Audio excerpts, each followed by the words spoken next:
How you doing?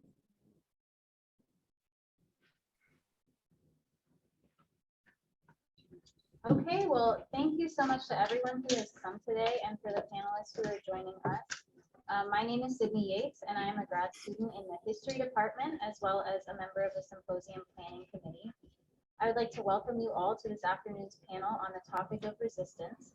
Before we begin our last event for the Social Justice Research Symposium, I would like to thank everyone who has participated in the events of this week. We would like to extend a special thank you to all of the students who submitted research this week. We have been blown away by your incredible scholarship and dedication to social justice, and congratulate you on all of your hard work. We would also like to thank all of our expert panelists. This has really been an incredible week, and we hope that this final event will leave attendees ready to take action. Today's panel is on the topic of resistance and how we can take action towards social justice in our daily lives. In this discussion, we will leave attendees with the tools and inspiration to be. This afternoon on our panel, we have Yusef Jonas, dedicated foot soldier, Dr. Norm Conti, sociology researcher and scholar, and Dr. Jennie Schulze, political science researcher and scholar. Yusef Jonas is a human rights activist and associate of the Elsinore-Bennu Think Tank for Restorative Justice at Duquesne University. Incarcerated as a very young man, Mr. Jonas spent much of his adulthood in prison, where he earned an associate's degree as well as studying cultural anthropology, history, and political science. Since, and most certainly prior to his release, Yusef has been focused on a dynamic reformation of social, economic, and political relations, starting with his most immediate sphere of influence and expanding ever outward. Through EBTT and Duquesne University, he is currently working as co-editor, writing about the experience of men returning from incarceration to their new reality as citizens in society. Dr. Jennie Schulze is an associate professor in the Department of Political Science here at Duquesne University. Her research interests include the influence of European institutions and kin states on minority integration and minority rights in Central and Eastern Europe, as well as how cultural, structural, and social variables affect minority integration and democratic participation.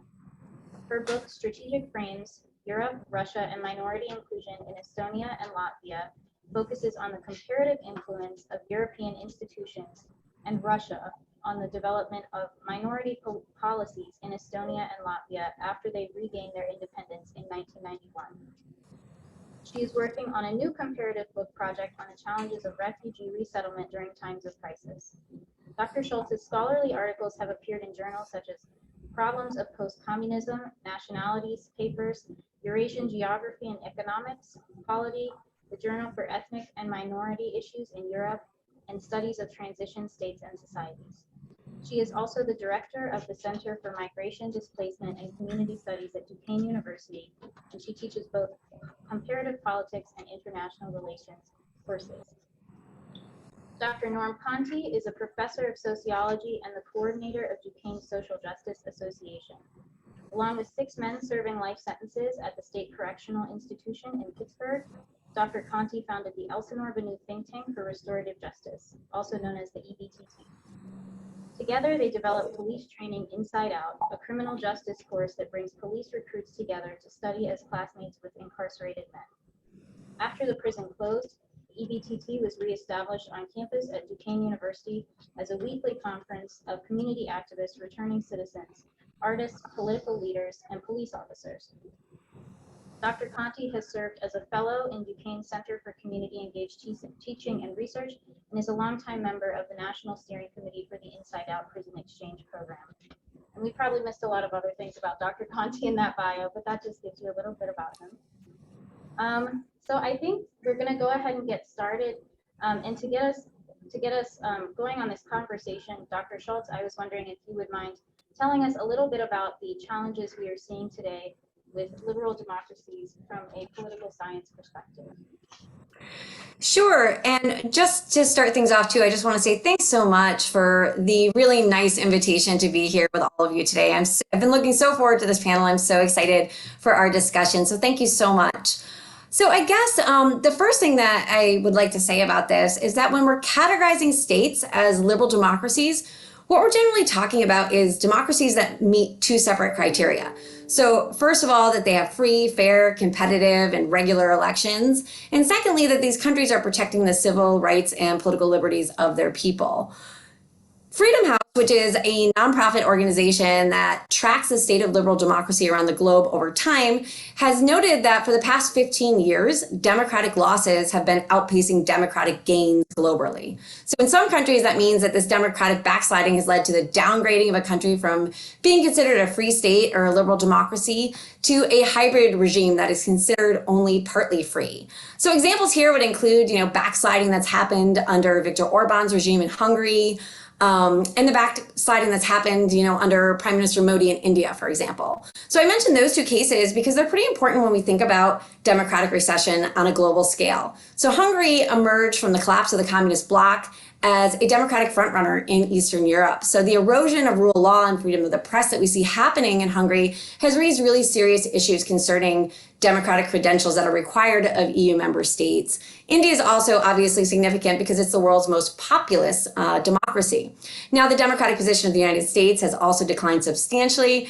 And here I would just say that among the most serious challenges to liberal democracy in the United States over the course of the past year are really the unsubstantiated claims of electoral fraud that surrounded the 2020 election. Now, scholars have pointed to lots of different factors to try to explain this global democratic recession, including, things like the loss of U.S. leadership internationally, which really provided the space for strong authoritarian states like Russia and China to promote alternative models of liberal democracy, and also by the rise and electoral success of populist movements in several liberal democracies. So whether we're talking about, right-wing populist movements or left-wing populist movements, populists really challenge liberal democracy by defining the people in really exclusionary terms. And on the right here, populists are defining the people along ethnic or racial characteristics. And on the left, through a class-based definition of the people. But in doing so, populists are really violating the recognition and acceptance of pluralism that's really the bedrock of liberal democracies. Populists often claim that they represent the voice of the people, and that can sound pretty democratic. However, they're defining the people in really exclusionary terms, and they tend to label those in opposition as enemies of the people. And so once you label your opposition as enemies and present them as kind of an existential threat to the nation, it makes it really difficult to sit down at the negotiating table and to compromise with one another, right? And that negotiation and compromising, right, the ability to bargain is also a real bedrock of liberal democracy. So in Europe, right-wing populist parties were really able to capitalize on exclusionary anti-immigrant rhetoric in the wake of the refugee crisis that hit Europe hard in 2015 and 2016. And by using that rhetoric, they were able to kind of propel themselves to success at the ballot box. So Britain experienced, its populist movement in 2016 with the referendum on Brexit, in which the United Kingdom Independence Party was really crucial in mobilizing that Brexit vote. The Alternative for Germany, which is a right-wing populist party, became the third largest party in the German parliament in 2017, running on a campaign that really endorsed anti-immigrant sentiment and through really exclusionary rhetoric that questioned the place of Islam in German society. And of course, in the United States, we've seen lots of exclusionary discourse and rhetoric concerning immigrants and minority groups in the United States. So, my point here in these examples is just that, the treatment of minorities in particular is a real challenge for liberal democracies and not only for the United States. And so maybe what I would offer just kind of as a final and particular note of caution in relation to the United States is that there's also a really significant polarization of the American electorate around the treatment of minorities. And that polarization runs deeper in the United States than it does in some other liberal democracies. So I'll stop there. Well, thank you so much for that, Dr. Schulze. I think that was really, really informative, and that's a good way to begin our talk.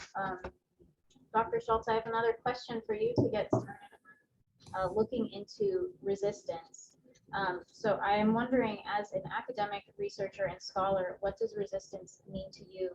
And in your particular work, how does breaking down misconceptions play into that? Sure. So I'm going to try to be maybe a little bit more brief here in my response, especially so, we can get to our other really interesting panelists and let them weigh in on some of these things. But I just want to kind of start by saying that when I was asked to be on this panel, I had some reservations because I wasn't really sure that I was the right person for this panel because I'm a scholar and I'm not an activist. So what I can say in response to this question is that I believe really strongly in the importance of countering harmful narratives and disinformation wherever we find it. So, for example, I teach a class on the politics of immigration, and one of the first things that we do in this class is to confront some of the most common myths or misconceptions about immigration in the United States. And I try to really encourage and empower my students to confront disinformation and misperceptions in the field of migration by arming them with facts. So I think it's really important that, we read and analyze policies for ourselves, that we don't simply accept what the media or politicians might say about those policies, and that we look at the actual data itself. So when we do that, right, some narratives are just simply not true. For example, it's just not true that the majority of immigrants in the United States are here illegally, right? But this false narrative gets perpetuated. I think it's also really important to be aware that how data is presented or framed can have really powerful impacts on social attitudes. So for example, it's true that there are more foreign-born in the United States than at any other period in our history. However, it is also true that that proportion of foreign-born in the United States really isn't very different from at any other point in our history. So those statements, right, they're both true, but depending on how we present that data, it can provoke really different reactions in society. Just kind of in a nutshell, I believe discourse matters, that the language that we use matters and that it shapes our humanitarian responses, including when it comes to the treatment of minorities. And so I would say that, raising awareness about these different issues and combating disinformation is a really important part of resistance from my perspective as a scholar. Thank you for that. Dr. Conti, would you give us your perspective as a sociologist and an educator?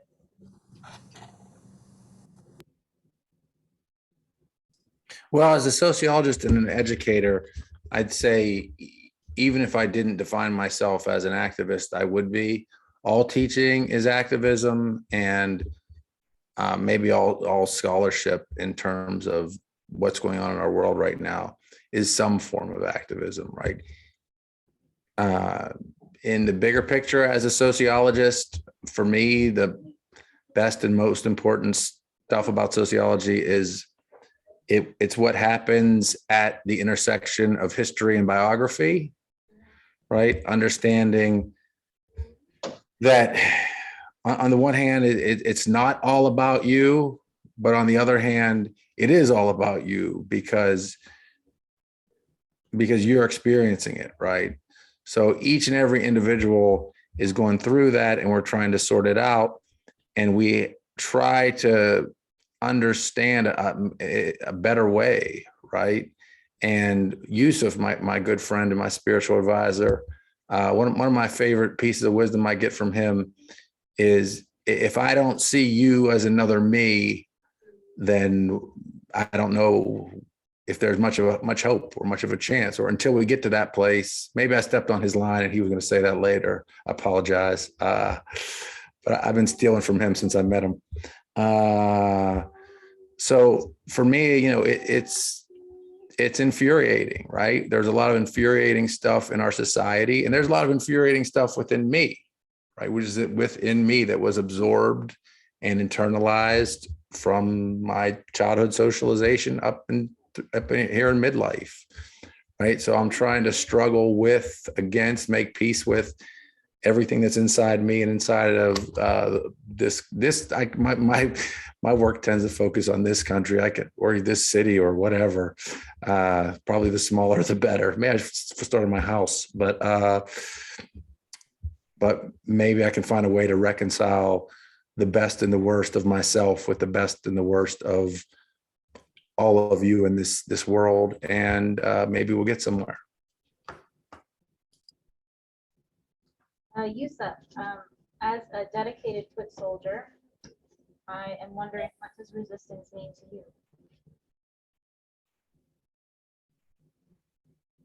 Resistance, for me, starts with, what is it that you're trying to resist, and why are you resisting it? I tend to think in terms of resisting all dehumanizing practices, all exploitation of human beings. So I start with that.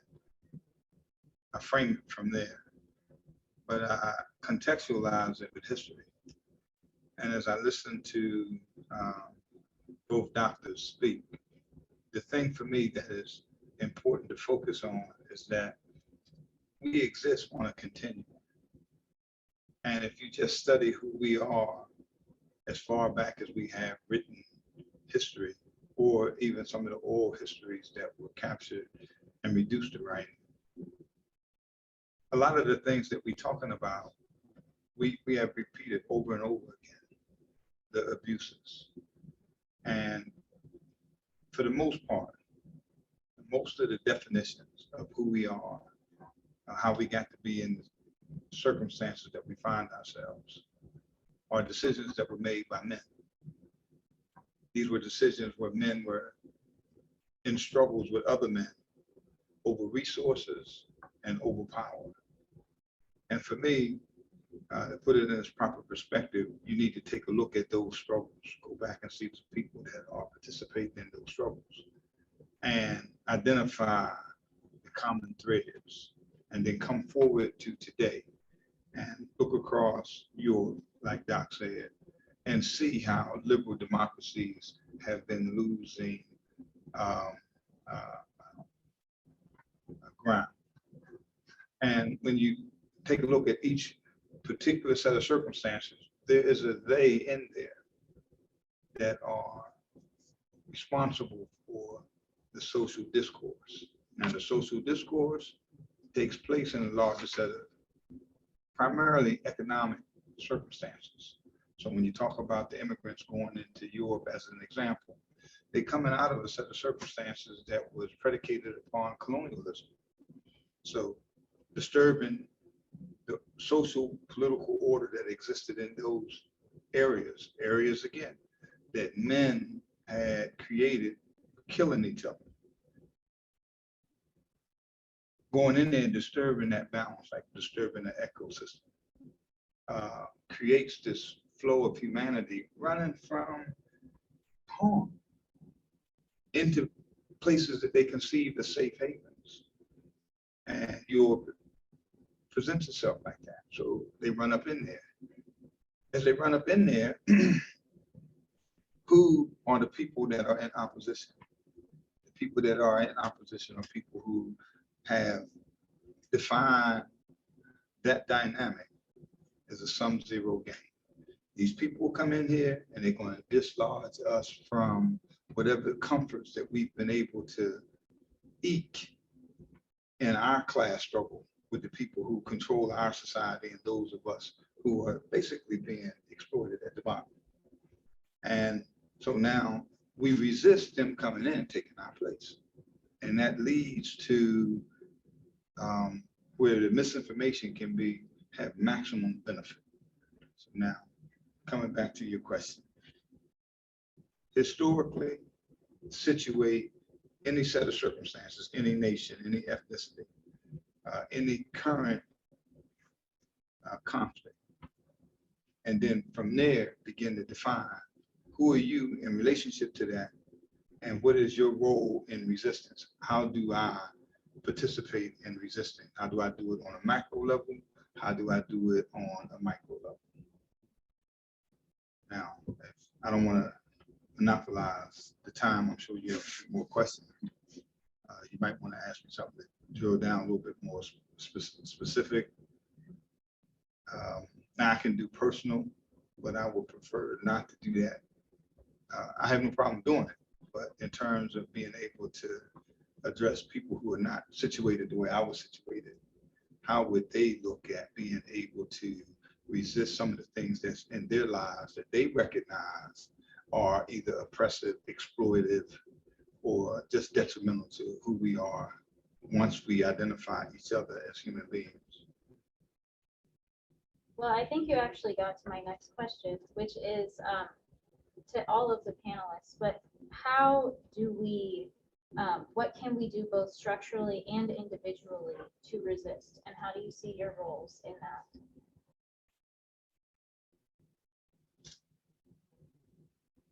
You want me to start, Doc? I was waiting on the halo behind me to kind of illuminate the room so I know what to say. Can you hear me? He can hear you. Go ahead, Yusef. He's pointing to you. Repeat the question so I can focus.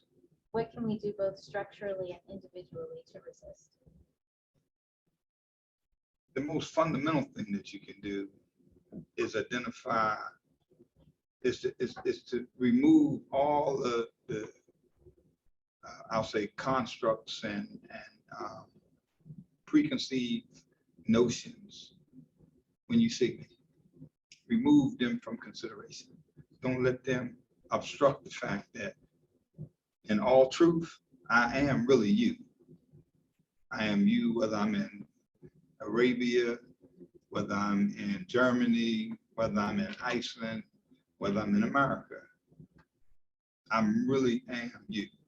I got a personal set of ambitions, but I'm you. If you can see me, when you look in the mirror and say, damn, that's a good looking fella, look like me. If you can do that with every human being that you encounter, the man on the ground who you don't know his history, but he's homeless. If you can see you there, then that automatically puts you in a position that you want to help yourself, and so you would want to help this particular person. Your help has to be within your capacity. You can't pick the homeless man up, take him home and say, hey man, you could have the back bedroom, here go a couple dollars, here go the keys to the car. You can't do that. You know what I'm saying? Some of us can, and some have done it. If you just look across some of the great stories about people that they advance as heroes in our society or in our community, you'll find people who have done that. But the average one of us can't do that. But what we can do is when we start talking about what are the policies that led to him being in this particular situation, we can become informed about that so that we can make intelligent decisions going forward about policies that would affect his life. That's on the individual level, informing yourself about what it is. On a more structural level, everywhere you go, you can begin to advocate that to your friends, to all your social networks, and just point out this personal experience that you happen to just had, that from your point of view, you had to do something as a personal, connected to this person as a human being. Dr. Conti or Dr. Schulze? Thank you, Yusef. You're welcome. Do you want to go first, Norm? All right. I guess what I would just maybe like to add to what Yusef has said here is just this point that, community engaged work is really important to both my own teaching and my own scholarship. And I'm happy to speak a little bit more about that if you'd like. But I think it's really important that we engage with the individuals and the communities that are the targets of social injustice. And sometimes it can be really overwhelming to, think about how we can change big issues like structural inequalities or systemic racism. But we can make a huge difference in the lives of other human beings, right? That have impacts beyond that direct engagement. So for example, right, when my students help to mentor and to empower refugee youth, right, through an after-school program that I help to direct on campus, they facilitate the ability of those students to then go on and help their families in their own communities. And they also help, right, by helping to build the capacity of the organizations that are serving those families. And so I think rather than just thinking about how we can come at change, how we can change the system, coming at it from kind of a top-down perspective, I find it really useful to think about how we can come at this to affect change from the bottom up as well. For me, right now, I think it's about common ground. One thing, Yusef's idea of another me is to look at the people you think are the bad guys, right? I started doing this. The work that really changed me was in prison, right? Now I'm hip to the criminological literature as a younger man, and I understood what the system really was academically, right? And then I go into prison, and it's a scary thing, and I'm immediately comfortable with the men that we're told are the bad guys. That's almost an easy transition because they agree with probably us, right? Everyone on this call, everyone who would be at a conference like this. Right now, I'm working to do the same, to see the other me that's Donald Trump or that is whoever, whatever, whatever I'm projecting, right? Whatever I see in him or whoever that triggers everything I probably hate about myself, right? We project the stuff we're most insecure of about ourselves and others. I mean, some people kind of attract it, but it's very easy to stay in your group and imagine the other, and the other isn't always those below us. Sometimes it's those above us, as Jenny was saying. And right now, everything seems very confusing and frustrating to me because we have this wonderful moment a couple summers ago and even then I'm skeptical, like this isn't going to go how we think it's going to go. And everyone's in the street and we're excited.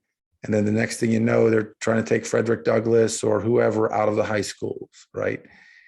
And Adri, our friend, everyone's friend, Adri really, she sent a link out for a panel at Carlo that I went to earlier this week, and it was the Reverend Paul Abernathy, and he was talking about justice always considers the other, and he was talking about you don't get justice in a courtroom or on a battlefield, right? Justice has to be something we can all get to together, and that probably necessitates a lot of time together, a lot of tough conversations, a lot of whatever you want to, picnics and cookouts, I don't know, whatever it takes to sit with each other, to laugh and cry, to get past the things that get in our way. I come from a very conservative, like ultra right-wing family, and I love my mother as much as anyone loves their mother, right? I love my sister and my brother and my sister-in-law, my niece and nephew, right? So how do we not throw the other half of the electorate away? So that, for me, that's where the action is right now. Jump in here. So when we were talking about defining resistance, I think sometimes people think of resistance as like a really physical or tangible or sometimes even violent action that you have to take. And that's kind of the path I first thought I was taking when I joined the military, but I realized that wasn't the best way for me to do some kind of resistance. And so to circle back to what Dr. Schulze said about doing like a bottom up to top down approach, I think structural change is obviously very necessary and very important. But as Dr. Schulze said, if top down worked, I think we would have seen that with Reaganomics, and we didn't. So we really have to start making change at the bottom. And I think that we're doing that here, being all together. Right now, we have academics, community members, students, all in one room having this conversation. And one way that you can resist is by doing what Yusef said, is pushing back on the narratives that society expects out of us or wants from us. I'm a 24-year-old white girl college student, and Yusef is very, very different from me, and yet he's one of the closest people that I have come to know over the past year in my work. And so, like, I think, like, socially, it makes maybe no sense for us to be friends, but I think of Yusef as so much more than just a friend. And by pushing back on these narratives, I think that that's an act of resistance in its own self. Well, I think one idea that a lot of you all are getting at is exposure to other people and other ideas that you might not be familiar with. So I'm wondering if you could speak to that, as well as the importance of making connections with people who come from different experiences than you in your academic and also your everyday resistance.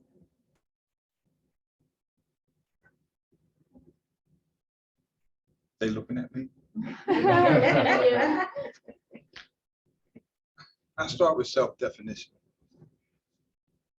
It was a time that I considered myself an African warrior, and I thrust myself into the middle of the fray against white supremacy.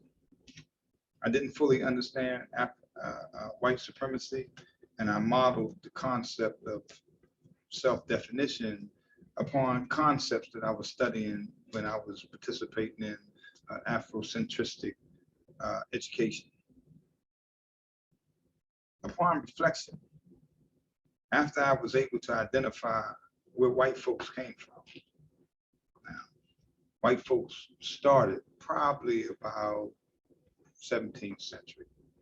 If you go back and study your history, there was no white folks, there was no black folks. We had other definitions, self-definitions.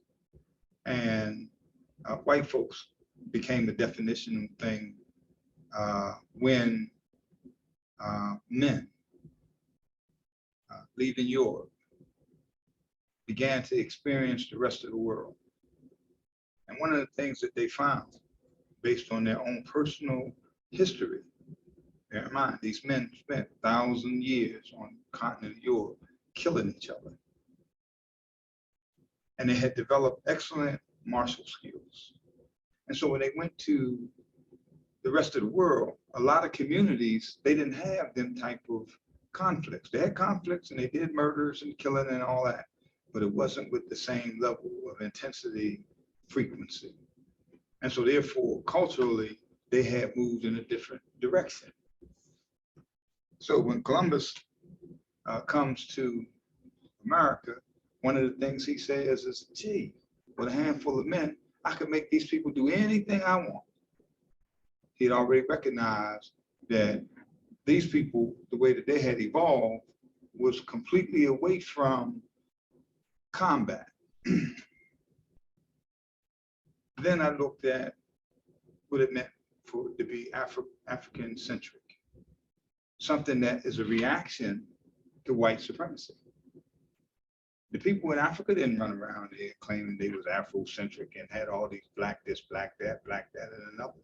They just lived their lives within the social context that they grew up in and dealt with the circumstances of nature and human development. For me, that triggered a light. And that's back to what I was saying when I could look across there and say, gee, that's me over there. And I could elevate my definition from being an African warrior in a struggle against white supremacy and realize that I'm really in a struggle for humanity. As a species, we may not make it by a lot of the dumbass decisions that we have made, that our ancestors have made, that created nationality, racism, religion. There's a lot of institutions that have been created by our ancestors that may have been necessary in the moment because they were facing existential threats and are now fetters on the growth and development of the human race. And unless we as a species come to terms with that, we could very well shoot ourselves in the foot.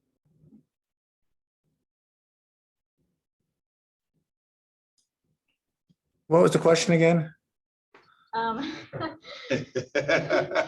question was essentially, what's the importance of making connections with people who come from different backgrounds or have different opinions than you in your work in social justice and resistance? I could jump in, Dr. Conti, if you need a second to think.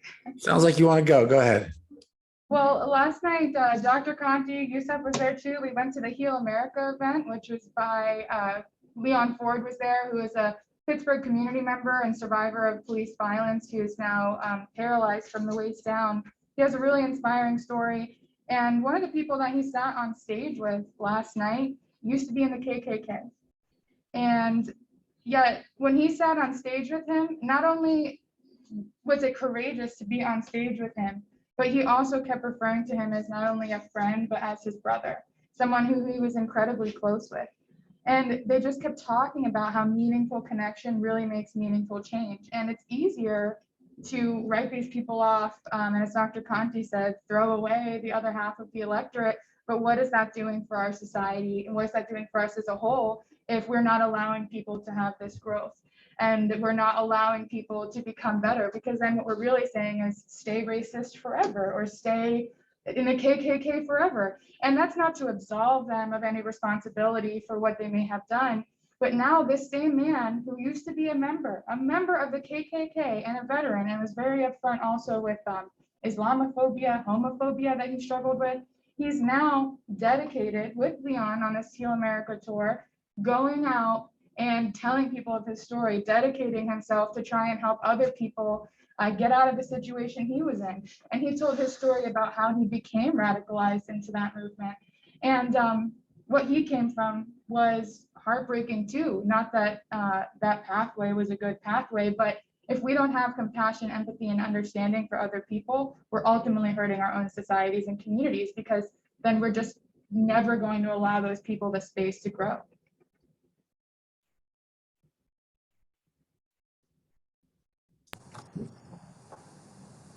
Go ahead, Norm. No, you go ahead. I didn't even forget what I was going to say. I guess I can just kind of just jump in here and maybe just add, that the spirit and mission of Duquesne really asks that we approach social justice issues from the perspective of civic values and civic empathy. And it's really, really difficult to do that, right? It's really difficult to imagine ourselves in the place of someone whose lived experience is really, really different from our own, right? Unless we engage with them.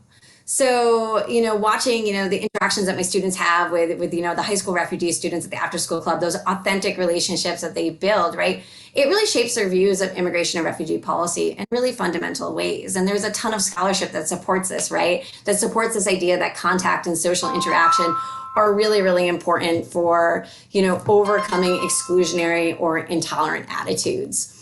And, I guess I just kind of finally say, as political science students, right, my students are likely going to go on to the policy world after graduation. And one thing that I hope they come away from the experience in my classes is appreciating the importance of triangulating between those multiple ways of knowing about any one particular issue. So sure, scholarship's important, but they can only learn so much from me as a researcher. They also need to spend time engaging with the groups that those policies are intended to serve, as well as the organizations that are going to be responsible for really implementing those policies on the ground. And, if as political scientists, if we do that, there's a lot greater chance that our policies are going to be influential in addressing social justice issues. Jenny got me thinking about the spirit and charism with what she said. Those of you in the audience may or may not know Duquesne is a Puritan university, the Puritan branch of the Catholic Church, and that charism is based on an openness to the spirit, and that can mean whatever you need it to mean for you. It can be respect for the sanctity of creation, and that can mean whatever it means to you. And it also means walking with those on the margins, right? And I don't think it's an accident that I'm the product of a Catholic socialization. Got away from that as far as I could, and still ended up at Duquesne and was reshaped by that the Duquesne mission and the spirit and charism in particular. And Dee brought up Leon. One of the formative things for me has been walking on the margins with someone who can't walk, right? And with the men I've known in prison who are stuck in cells, right? So I don't think you can exactly get that from a book. I think if we don't go out and engage with each other, I'm not sure what the hope is, because I understand, I listened very closely to Yusef, and even before I knew him, I know that I'm not white, and I know that he's not black, but I believe we are.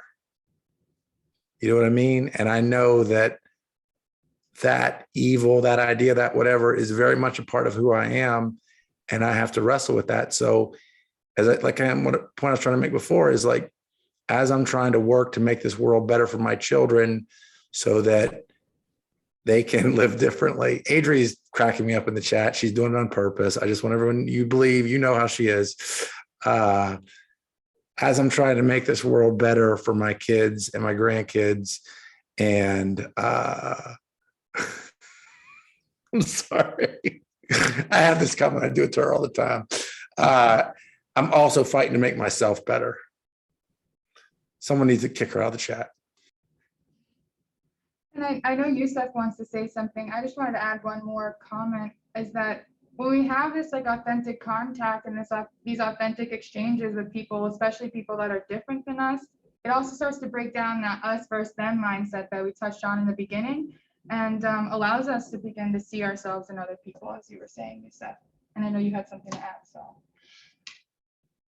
I try to frame my thinking.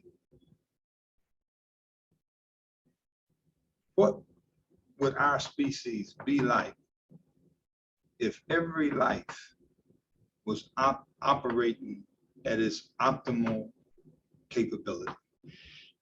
And the next question is, why isn't our leadership, I don't care where they at, why aren't they developing policies that would allow us, lead us by action into doing that? In my relationships, if I can't be a positive contribution, because I got a pretty terrible personality, and I'm rubbing you the wrong way, I don't want to be a draw on your resources. I'd rather just go to another party and, you know, who's a rascal like I am, and engage that person than to constantly have you go through the angst of, damn, here he come again. I know he'd be right half of the time, but half of the time he'd be dead wrong. Rather than do that to you, I would just develop a relationship with your little brother, your father, your aunt, and see where we can go forward. We're missing the mark by not reaching into each other's souls and being resources for each other to help each other achieve whatever ambition we have. I think that that's where we're missing the mark in terms of our initial thrust. Now, I do want to say this. There are two books that I generally recommend, and one is I picked up recently thanks to a friend of mine, Miss Poppy. Humankind and Sapiens. They agree on a lot of stuff, and it's an anthropological look at who we are as a species that will help you begin to conceptualize that we are just really one. And that everybody that comes along and start cripping and blooding us, talking about, no, use a Crip, use a blood, use a Puerto Rican, everybody that's coming along with those different constructions have their own agenda. Develop your agenda and let your agenda include us all and move forward. It's not to say, not to recognize a snake. There's a famous song where the lady takes a snake home and then loving the snake, and the snake bites her and she's dying, and she says something, hey, why did you bite me? And the snake looks up at her and tells her, come on, lady, now when you picked me up, you knew I was a snake. This is not to say that you don't acknowledge what the practical realities are in your personal set of circumstances, but it's to say that when you go to deal with it from a perspective where we all included, but it's just not working for me and you right now. I'm an abuser, I'm abusing my wife, and that don't work. It don't work in this situation. My son can't put up with that, my daughter can. And so when they reaching out to embrace humanity, they embrace humanity with a practical understanding that they pop is a butthole, and he needs to grow up a little bit more, or we need to be able to put him in a situation where he can't hurt mom and the kids. You don't deny your practical reality, but you embrace us all as a human, that we all the same people. I want to go back to the concept of common ground. I think you mentioned it, Dr. Conti, and I was wondering if you could talk about one specific example that comes to mind for me, having worked with you, Dr. Conti, in the Elsinore-Bennu Think Tank. One really key example of common ground is the founding of the think tank and your Inside Out classes. And I was just wondering if you would be able to talk about finding common ground in that setting that I think is pretty unusual, but I think the lessons that come out of it can be useful for attendees to apply to their daily lives as well. Well, yeah, this is a good example where scholarly work might actually do some good in the world. Pause for laughter. I spent so long, I started off as a kid. I wanted to be a cop or in the FBI or something. I went to college. I thought you had to go to college to be a police officer. But that was around the time of Rodney King when I went to college, and that affected me so much. And it still affects me. And it changed everything for me. Not that I still want to be a cop also, by the way. I don't know if I'll pass the test, but so at some point along the way, I barely graduated from high school, but when I got to college, it just the whole world opened up to me, and I really never wanted to leave, and I haven't. Now I do want to leave, but it's too late. I'm doing a few years. So I'm here, and I decided I'd like to study police rather than be a police officer, see if I could do more good, right? Because in my heart, I believe I am a cop, right? A cop is someone who wants to help people, right? To me, that's how I define it. And so I studied the police. I looked at, okay, here's the way I'm not reading it, Deidra. Here's the way the process works of becoming a police officer. Here's the socialization. Here's how that culture is built. Here's how police officers respond to problems, cause problems, suffer from problems. Here's how it's all related. I do that. Things are going okay. It seems like September 11th happens. No one cares about this issue for a long, long time. After September 11th, it really wasn't until Ferguson that my work really was relevant again, in my opinion. So at that point, I say, something I could do. I've been involved with this Inside Out program, taking university students, kids really, into prison, having classes with the men or the women in those facilities. What if I did this with police recruits? And the more time I spent in prison with the guys, I was like, you guys are just like cops. You're just like them, right? You're aggressive, right? You've got toxic masculinity. You all the things that we associate traditionally with cops. And I think Yusef will back me up on this. Not everyone, not every guy in prison, but I think that the inside culture has a lot of dysfunctional similarities to police culture. So I said, what if I could bring these together? Now it seems like the joke is bring these two together and make a massive, super bad culture. No, but bring these two together and have them see, you're another me. Oh, because when I would be with the guys, the original group of guys I was with, I was like, oh, this guy, he could be a politician or a salesman, a car salesman, if he wasn't doing life sentence. This guy seems like a police sergeant. Right, this guy should be a blues singer, and that's obviously Farouk. And so it seems like they weren't in their right places. So I thought if I brought different people in and they learn from each other, they'd see the same thing, and it might affect how the police might do their job, and it might affect the guys in prison. So they're not all doing life, right? So the goal is, and this happens every time, it's very tense. You bring everyone together, you do a few icebreaker activities, and it's magic. Everyone is immediately on the same page and they're relating. Now there's going to be ups and downs, zigs and zags after that, where maybe I do the wrong thing, maybe I push them too hard one way or another way, and people get their shields up.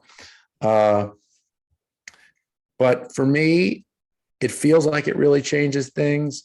From what the people tell me, be it the inside guys or the outside or the cops, it changes things for them. And the goal is to, in a way, change hearts and minds, and specifically by a few seconds on each side of an interaction, right? Because a few seconds might mean somebody's life or some great harm. And for me, it doesn't matter who you voted for. I can have these two very different groups who have so much, because as people, there's more that there's a commonality greater than all the differences. And if we can get there and say, listen, I really don't want something bad happening to these people. Which side? I really don't want these people to have to live in these conditions, whether it's the conditions of prison or the way we feel about the police right now and the suffering that they're going through. I'm gonna say one more thing, if I can remember what it was. Oh yeah, we had a really contentious, it was maybe October 22nd or 3rd. I had, it was a few years back. I took a recruit class to the Holocaust Center in Pittsburgh. We did a class called Law Enforcement and Society, Lessons from the Holocaust. That Friday, we went to prison. We had a very contentious class. right? A lot of the inside guys, the incarcerated citizens arguing about this government doesn't reflect me, and I would never want my kid to be a police officer, and sort of that side of it. The next day is a Tree of Life shooting, right? And that we weren't getting to be back there for a few weeks, or the way the schedule was, and the incarcerated citizens saw what they saw on TV, and they were going to anyone they could in the school, at the prison, anyone they thought might know, and say, are our cops okay? Right. So even after a heated debate,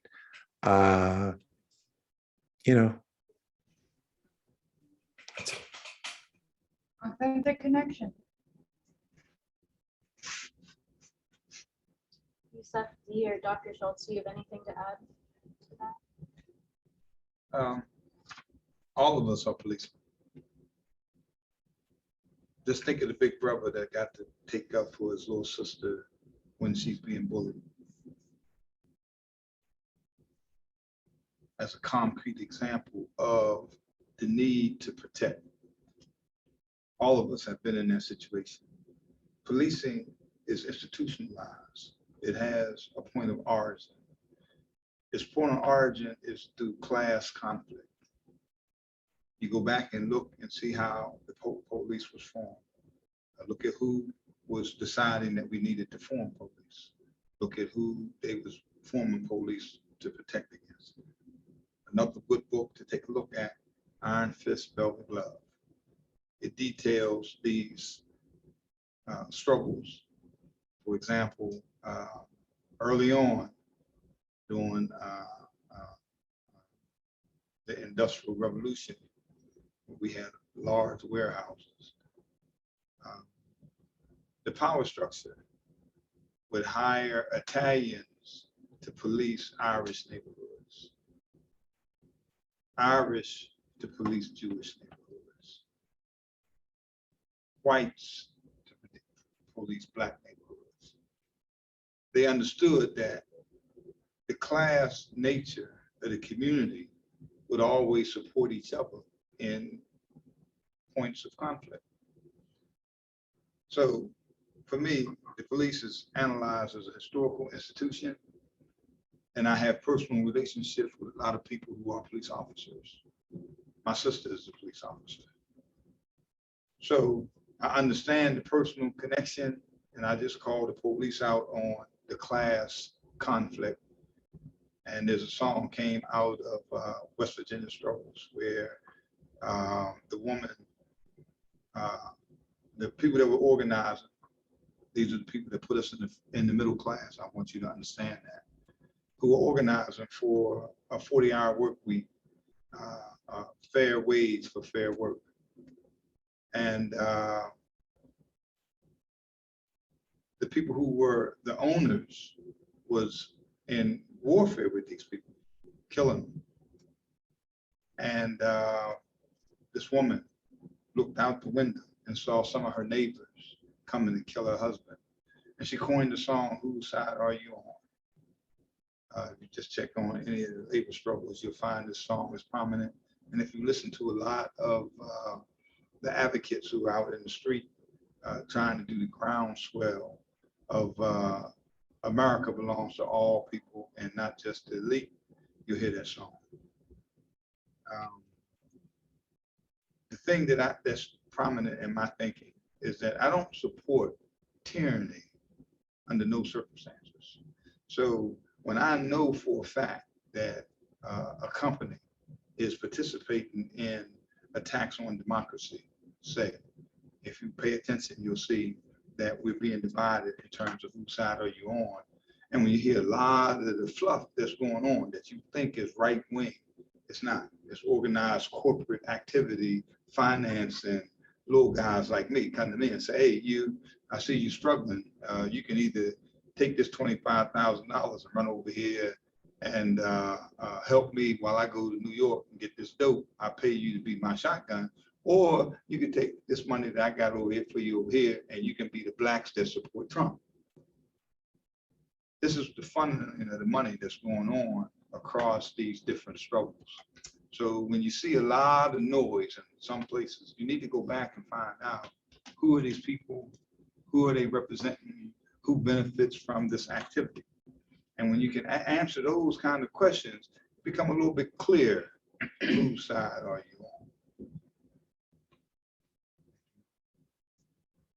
Well, yeah, first of all, I have a lot to say on that, but I still had something to also say to Dr. Conti when he was talking about, like hearing people tell him this America doesn't represent me and I wouldn't want my kids being cops, etc. And I am so conflicted about it because I would find it difficult, I think, to be a cop, but at the same time, if we're not the ones who are willing to be cops, then who are going to be the cops? And in a system that needs change, yeah, our system needs change, but this is the way that our system exists right now. I would love to see massive overhaul of structural change happen tomorrow, but we have to make do with what we got while we have it, so that way we can win like little battles while we're fighting the war, so to speak. And one thing that always comes to mind when I think of this is Dr. Conti, you're gonna have to say his last name for me, but Paul Sciullo, did I say that right? Paul Sciullo. Paul Sciullo. He was a Duquesne graduate and a police officer in Pittsburgh, and he was actually killed in the line of duty. But I was hearing stories about him, and his mom said that at his funeral, a woman came with her daughter that she had never seen before and expressed that she tried to shoplift baby formula to feed her child and was caught, and the police came, and it was Paul who had responded. And rather than arresting her, he decided to help her. He gave her his personal phone number. He helped her get resources. He bought her, he paid for that plus extra baby formula at the time. And to me, of course, the system wasn't changed or anything, but that person's life was changed because the person who was in that position didn't wake up saying, who am I going to arrest today? And they woke up saying, who am I going to help today? So in the meantime, while we're working for this structural change, we have to try and infiltrate these levels at the lowest forms. And that goes back to what Dr. Schulze said too about the bottom up approach that I think we really need to take. And we can resist these things by being a force or a thorn in the side of these cultures that are resistant to this change. I think one issue that you all are getting at quite a bit is how do we resist on the micro level? And I think one way that you each have talked about doing something like that is to educate yourselves. And Yusef and Dr. Conti both talked a little bit about how do you get good information in an age of when disinformation is so readily available.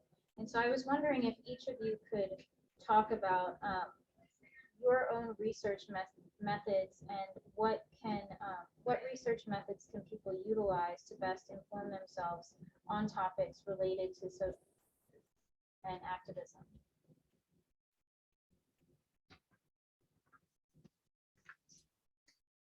Boy, I wish I had an answer. I don't know.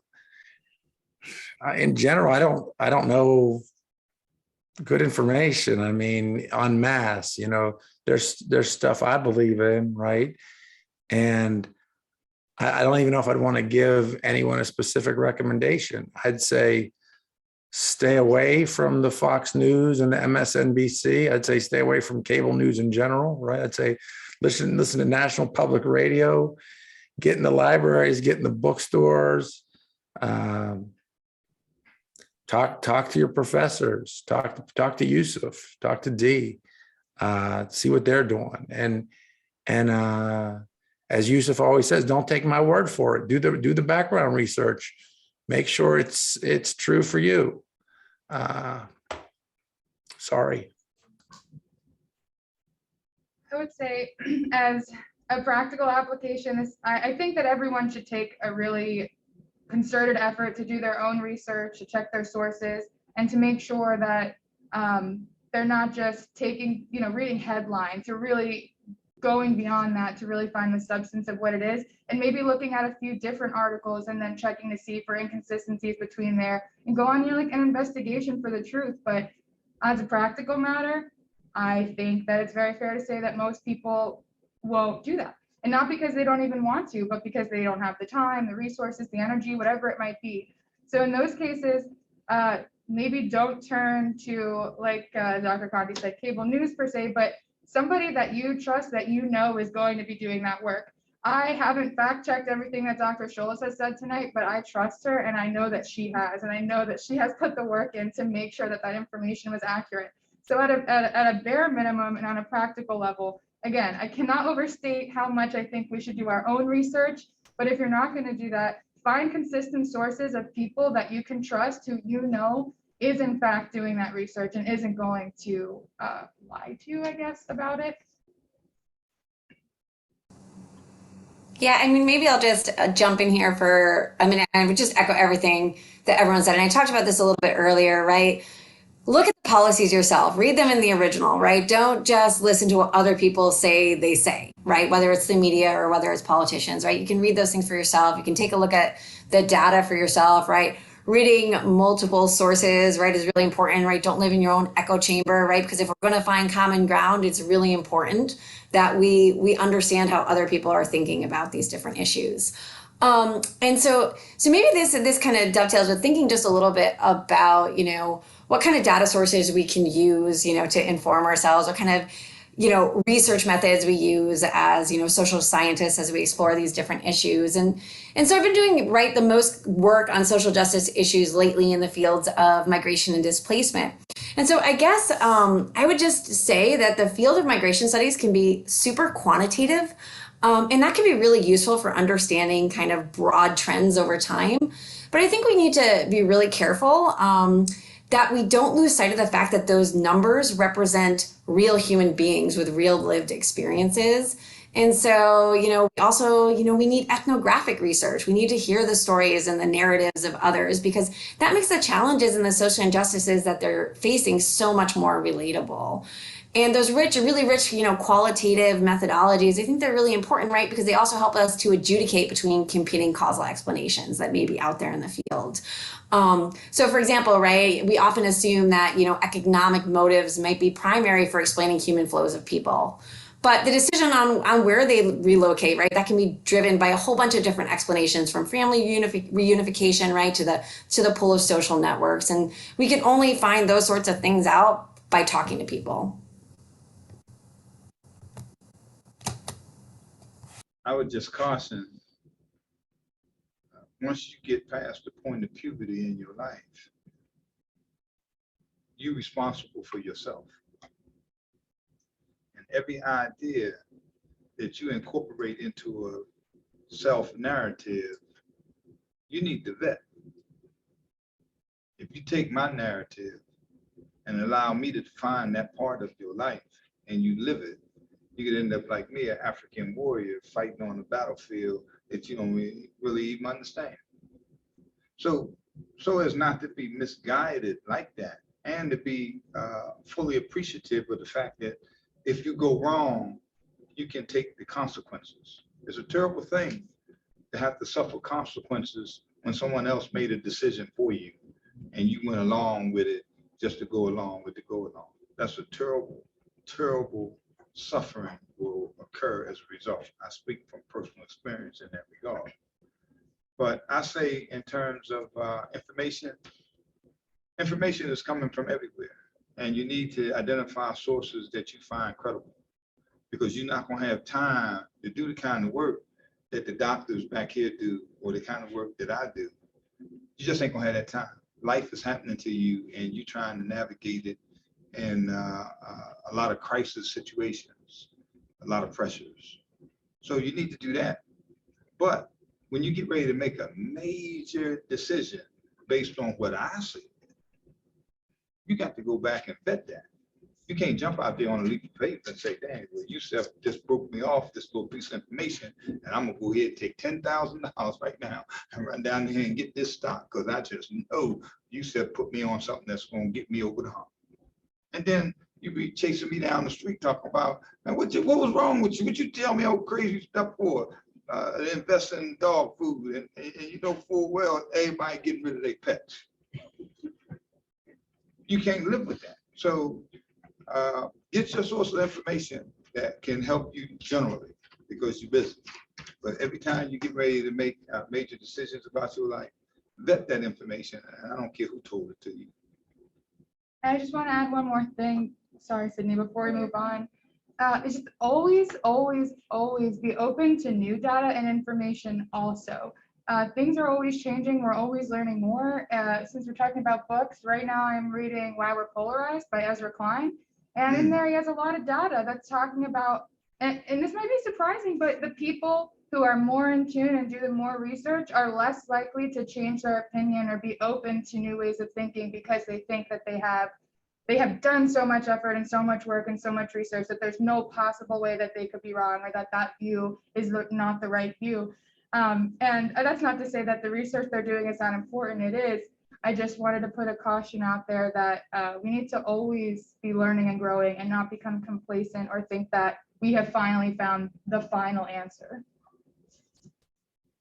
I think that's a really good point, and it reminds me of, from a historical perspective, coming from that field, we do something called historiographies, where we look at the evolution of scholarship on a particular topic over time and how and why that the arguments have changed in the field. And I think that it's a really important practice that we do because new information is always coming out. There will always be new primary sources coming to light from a variety of ways, in a variety of ways, and also our opinions are informed by our new modern perspective and our own circumstances. And so we see through this practice how such things have changed and how information really does have a key impact on your view, and how you must be open to being willing to change your argument, being willing to change your views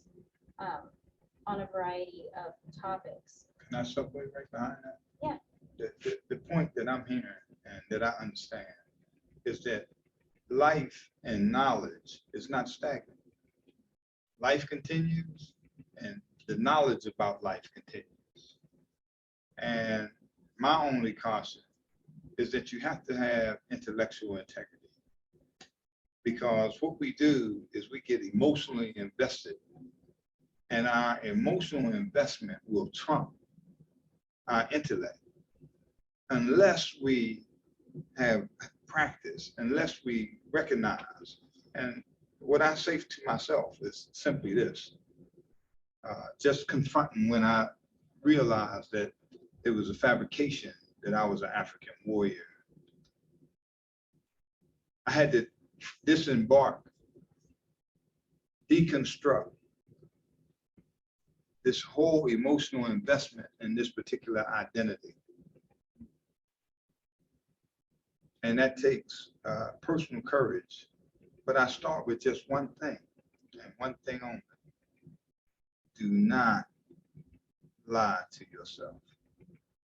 And you can come out here and lie to everybody else and know that you're telling a lie. And internally, you'll be all right. Except when they catch you in a couple lies, now you got to own it. But if you lie to yourself, you're doing irreparable harm. And that's what's so important. Your self-definition and intellectual integrity. And for real, this is my last comment on it, but I just wanted to say that also, it's okay to be wrong. It is okay to be wrong. It's not okay to not take responsibility or an accountability when you are wrong. Being wrong is part of the learning process. Failing is part of the learning process. And some of the best growth can happen in those areas, but we have to be open to having those experiences. And it's okay to say, you know what, I don't have enough information on that topic to have an opinion right now. And you can take the time to do the research and form an opinion or not. But it's okay to not have all the answers, and it's okay to be wrong. You just have to make a concerted effort to fix whatever happens when you're wrong. So I think that you both gave me a really great lead up to this next question. I know a lot of people who are entering social justice work, or who are maybe just considering it and are afraid to, don't understand why we resist. and why they should care about particular topics that do not affect them. So I would like to pose the question to the panel. Why are we resisting, and why should people care about these social justice issues that might not affect their lives? Can I go first? Because I got to go to a parent teacher meeting in a few minutes. You should care because it's about you. Even if it seems like something far away and different, it is 100% about you. My dog agrees. Thank you. Yeah, I mean, maybe just to kind of follow up on that, right? I think the clearest and the easiest answer here is because it defines who we are as a community, right? It defines us as a society, as a nation, and most fundamentally, right, it defines us as human beings. As long as there is injustice and inequity, there's a boogeyman waiting to just jump your bones when you unsuspect it. I begin with the proposition that the planet is your planet, and your stewardship is important. And we can all, you can sit back and let me, what is it when you marshal everybody and put them on the Titanic and then ride off into the sunset? Or you can take full responsibility and ensure that the people you love are not on the Titanic. The planet is yours, and you got to act like it's yours. If you accept anything less, then when catastrophic things come down the pipe, and it may not come down in your lifetime, say, because you're gonna be comfortable for, say, the next 40 years, but it's gonna come down on your grandchildren. And if you are a family person, then that's important. And so for me, I operate like every person I see is me. I operate like everything that I do as it relates to the planet is my responsibility. And so I try to own it. I mean, if I'm invested in ownership, then that means that I'll be conscientious about what I do. And I'll make the corrections as Dee has suggested when I'm wrong. And I figure about 99, I make a lot of errors in life daily. I got people that correct me regularly. I don't want to get into the platform because I don't want to pat themselves on the back when they see me next. But own it. It's yours. Don't let nobody tell you anything different. I would say that to echo Dr. Conti, it is about us. It's about we're all connected. We're all part of a living, breathing ecosystem that we all wake up every day and be a part of in our communities. And when our communities suffer, we suffer. So if it's not something that directly impacts you, and I would be surprised if there wasn't an issue, an area of social justice that you're not personally impacted by, I would say that it's still, what kind of world do you want to wake up to? What kind of society? What kind of interactions do you want to have in your daily life? Do you want to wake up every day and hear in the news like how divided we are and how much of a problem everything is? Or do you want to wake up to love and light every morning? Like, just, it is about you. And so if other people are suffering, your community is suffering. And that means, what if you're suffering, economically or emotionally or socially, because the bonds that we need as humans aren't there, and our communities are suffering. So the economics of our community is maybe suffering too. So it is about us. Everything, like Dr. Conti said, it is about us. And like Dr. Schulze said, it's about our communities. We're all a part of our communities. So then I want to just get to the point of, what limits are there in social justice work, and how do you define your own limits and make sure that you're prioritizing self-care in that type of work? I think maybe I'll go first because I think Yusef really should have the last word on this one, so it stays in everybody's minds. I guess that I would just say, limits of social justice work is simply that you're never going to convince everyone that they should care, right? It's really hard to change political culture and social attitudes. Those things change really slowly over time. And I think that can feel really discouraging. But the kind of optimistic point that maybe I want to end on is that those things do change, right? We do see changes in policies. We do see changes in attitudes related to issues of social justice over time. And we may have a really long way to go, and that line of progress, right? I mean, it's not a straight line, right? It's really bumpy along the way. But that doesn't mean that we shouldn't try to change things from the bottom up and to make a difference. Dr. Norm, was that already? Then I'll go so that you can go last, Yusef. Like Dr. Schulze said, it's messy and structural movement is really slow, but we can still make measurable impacts in our everyday lives and the people's lives around us. And don't forget or downplay that those impacts are super important too. So when I'm getting discouraged that the system is continuously doing the things that it's doing, I look around at my friends at the Think Tank for Restorative Justice and think about how they've made my life better and how I've made their lives better by being a part of it. And so I kind of just hang my hat on structural change is slow, but individual change is much quicker, and we can see that. I tend to rest on the interpersonal. I have a vision about structural change. I have some ideas about policies that need to be changed, but I get my gratification from my interpersonal relationships. And I leverage that against all of the difficulties that we are confronted with. For me, I have a saying that we'll talk about putting in work. For me, my hero is Harriet Tubman.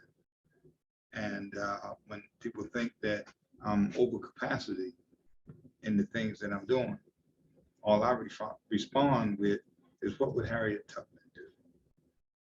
And if you know the history of Harriet Tubman, here's a woman that went back into the South numerous times to free people that she didn't even know. And if they would have caught her, as a woman, she'd have died a horrendous death. And not once did that impact her in making a decision to go rescue people from slavery. So when I think about the little stuff that I do by comparison, that's a drop in the bucket. So I stay within capacity, and that's what you should do. You should know what you had a capacity to do so that you don't put yourself out and ultimately end up in harm's way in terms of your self-care. If you can't take care of yourself, you can't take care of me. And so I need you to be well and healthy at all times. So I'd be mindful of that and the commitment. And I would look at my limitations from there. And I'd also recognize the practical realities of what you're going up against. And for each person, you got to arrive at what level of satisfaction in terms of progress continues to inspire you to put the work in. That's very important, because so many people do become disgruntled and disillusioned and heartbroken because they have looked upon injustice and see, it's just so simple. To me, I don't understand it. And they get burned out like that. So I'd be mindful of that for my capacity. So I would save the best for last, Yusef.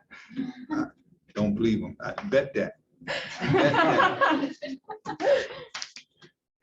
Well, I want to thank Dr. Schulze, thoughtful answers. I think that we've given everybody a really good understanding of resistance and how they can take action. But for our last question, I want to turn the stage over to the Hubay, who, sorry I did not introduce you at the beginning. Okay. But I think most everybody who's attended the conference has seen Dee a couple of times this week. Dee is one of my co-organizers for the Social Justice Research Symposium. She's a student of sociology in the combined bachelor's and master's program in applied and public sociology. And she is also the president of the Sociology Club. And how many times can I say the word sociology in this description? She is also a member of the Elsinore-Bennu Think Tank for Restorative Justice and the Big Idea team. She is a student leader in that organization as well, and also a Marine Corps veteran. And I'm definitely missing a couple of her accolades. But I wanna ask you, Dee, as a student leader in social justice, prepared to carry the torch into the next generation, what words do you have both on resistance and also to close out our week on social justice? Well, to close this out, first of all, I just want to say thank you. Thank you to our attendees. Thank you to our panelists, both the ones right now and the ones that we've had throughout the week. Thank you to Sydney. Thank you to Dr. A, the sociology department. Oh my gosh, the list goes on. Everybody at Duquesne, Cedar, and conference and event services. Everyone has been fantastic in helping us put this together. And we're looking forward to hosting our second annual Social Justice Symposium next year. Thank you for joining us today on Action and Resistance Day. And as so many, or as we've so eloquently heard from our other panelists this afternoon, and what I think a lot of this past week has laid out for us is that there are so many ways that you can take action in social justice, both directly and indirectly. And neither form of action is more or less important than the other. They're both just necessary. And as Dr. A said in the opening remarks, I like to do a little full circle, but the pathways to sustainable social changes are not without significant challenge. Success will require knowledge, understanding, skills, relationship building, and carefully chosen intentional sets of actions. Success will require all hands on deck. Our generation is next in line of succession to positions of relative power and privilege. As we continue to grow and take up these positions of power, it's important for us not only to think about how we will do things differently, but to have a plan of intentional action for progress. As we've seen throughout the course of this week's programming, the intersections of race, class, gender, and sexuality, and other identities with social salience play critical roles in the vastly unequal life experiences had among individuals and communities. While these processes of marginalization do indeed create vast sets of social problems within life-altering and often life-threatening consequences, also lies a plentiful source of resistance and a hunger for progress. Yet both these social justice issues and their solutions exist within a complex set of social structures and institutions where small but powerful groups of persons have substantial stakes in perpetuating injustices. As Dr. Schulze said earlier, she's a scholar and a researcher, not an activist. Yet without her and without people like her to inform our action, us foot soldiers would be very lost.